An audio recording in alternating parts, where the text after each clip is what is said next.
wabarakatuh. Perkenalkan, nama saya Reka Chandra Melenia, mahasiswi Fakultas Keperawatan Universitas Katolik Vidya Mandala Surabaya. Hari ini saya ingin melakukan penyuluhan mengenai deteksi dini apendisitis perforasi. Apa sih apendisitis perforasi itu?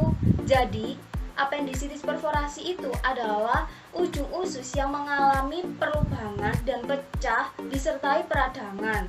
Kemudian, cairan yang berisi nanah yang terdapat di permukaan dinding usus akan keluar dan menyebar ke organ-organ di sekitarnya. Apa sih penyebab dari apendisitis perforasi itu? Yang pertama, keterlambatan dalam mendiagnosa secara medis. Hal tersebut dapat menyebabkan perforasi jika tidak segera ditangani.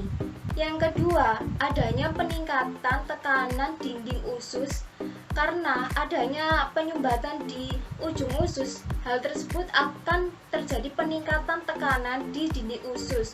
Maka dari itu dapat menyebabkan apendisitis perforasi jika tidak segera ditangani. Yang ketiga, adanya infeksi di dinding usus. Misalnya ada bakteri E. coli. Dengan makanannya tidak higienis di pinggir jalan, hal tersebut dapat menyebabkan apendisitis perforasi jika tidak segera ditangani. Yang keempat, adanya penyumbatan di ujung usus. Misalnya, sering makan makanan yang rendah serat tanpa disertai tinggi serat. Hal tersebut dapat menyebabkan penyumbatan di ujung usus, sehingga jika tidak segera ditangani maka akan mengalami apendisitis perforasi. Apa saja sih tanda dan gejala dari apendisitis perforasi ini? Yang pertama, nyeri hebat di bagian perut kanan bawah.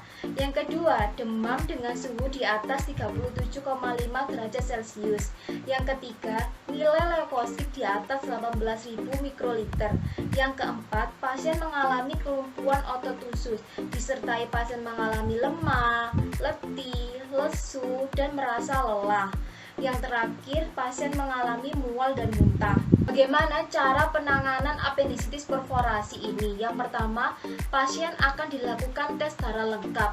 Jika ditemukan hasil leukosit yang tinggi di atas 18.000, maka pasien akan dilanjutkan tes radiologi. Misalnya, pada tes USG ini ditemukan adanya pelubangan pada bagian perut kanan bawah, dan di dalam pelubangan itu terdapat cairannya berisi nanah disertai peradangan dan perlukaan, sehingga hal tersebut jika tidak ditangani dengan segera maka akan terjadi perforasi.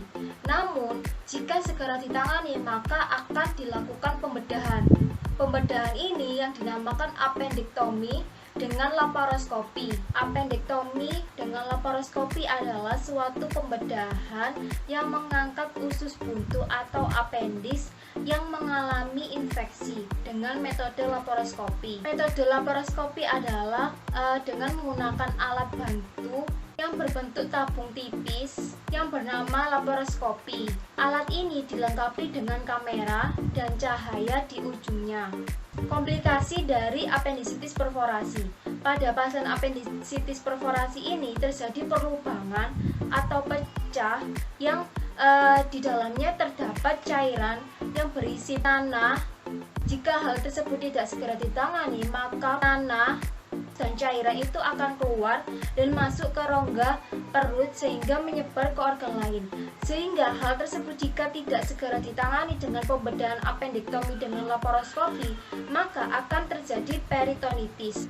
Jadi peritonitis itu adalah keadaan terjadinya komplikasi akibat infeksi jika tidak ditangani dengan segera. Bagaimana cara penanganan terjadinya apendisitis perforasi? Yang pertama, dapat menjaga dan memperbaiki pola asupan makanan.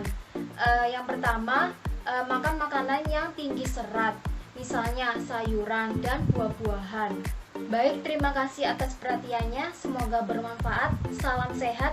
Ayo cegah apendisitis perforasi sejak dini dengan cara mengurangi makan makanan yang rendah serat dan makanlah yang tinggi serat. Wassalamualaikum warahmatullahi wabarakatuh.